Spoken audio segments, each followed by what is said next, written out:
it's Jessie V. Are you ready to hear about another haunted restaurant? I know I've been doing these quite a lot, but I find them really interesting to research and you guys seem to like them as well. Today we're going to be talking about a haunted Subway in Dodgeville, Iowa. The property actually used to house a Harley-Davidson store, but unfortunately the couple that owned this store died in a tragic accident in the 1880s. The accident occurred at the Creek Bridge south of Arthur, Wisconsin on Highway 80. A carload of teenagers driving over 100 miles per hour crossed the center line and struck them head-on, killing the passengers in both vehicles. So because this couple that owned the Harley-Davidson store passed away, they turned it into a Subway. And since then, employees who work at this Subway occasionally see a 50-year-old, really skinny woman standing at the cash register. She is said to give them really dirty looks, but whenever anybody approaches her, she'll disappear. And the staff members believe it was the woman who owned this bike shop. Employees also say that items regularly fall off the shelves, door beepers go off for no reason, and what I find the weirdest thing ever is that they say sandwiches cut themselves when employees aren't looking. So like 1 second you have a giant sandwich just sitting on the counter and you turn around and it's like cut properly for you. Like what? Is this bike shop lady actually trying to help them out or freak them out? Apparently a horrid stench also overpowers the building and they just can't get rid of this stench no matter what they do.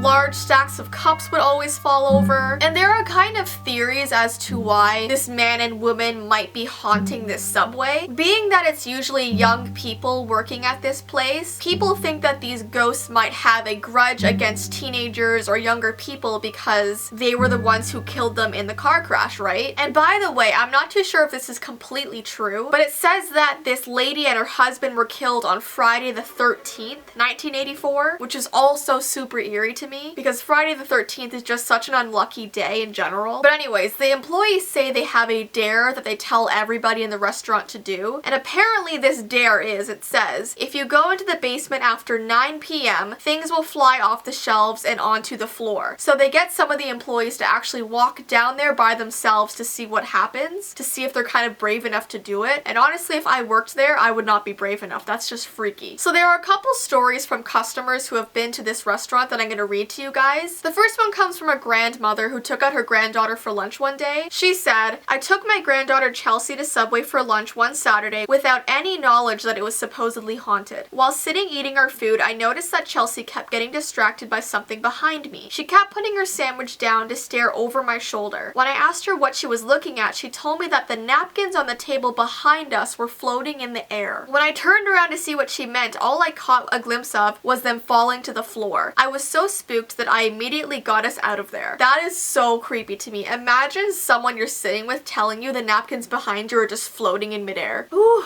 man. And then the second story comes from a girl who seems to be around my age. She says, my boyfriend and I stopped to grab some sandwiches after our run and were confused when we entered the Subway and saw that the employees looked visibly startled. A few were running around the restaurant as if they were searching for something, and the others had their hands over their mouths. When we asked what was going on, we were told that an old woman was spotted screaming in the staff room and then ran around the restaurant before disappearing. So some employees were trying to find where she had gone, but after reading the history about that Subway, I assume they had all seen the ghost of the woman who used to work there, which I completely agree, they probably did. So because there's no picture or video evidence at this haunted Subway, I did find a video of a ghost that was spotted at a different Subway. I'm not too sure where it's located because it doesn't say, but I thought I would show you guys this one because it's pretty creepy. This ghostly apparition shows up as sort of a dark figure, but I'll let you guys see that for yourselves. Here you go.